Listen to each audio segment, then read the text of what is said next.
Hello বন্ধুরা, আমি এখন আছি ডুমজুর নিরঞ্জনা পার্কের এই সামনের গেট। এই যে লোক বেরুচ্ছে, ওইটাই মেন গেট। এদের পার্কের কিছু অংশ দেখাচ্ছি আপনাদের। এই দেখুন,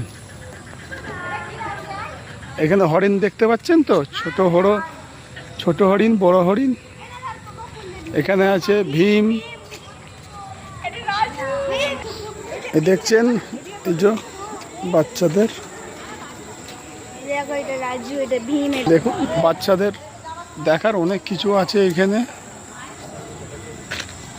এই দেখুন অনেক কিছু আছে। এই যে হরিণ, এইখানে এই একটা রয়েছে। এই যে এই দেখুন একটা কত বড় দেখেছেন? এই দেখুন এই একটা এইখানে, এই যে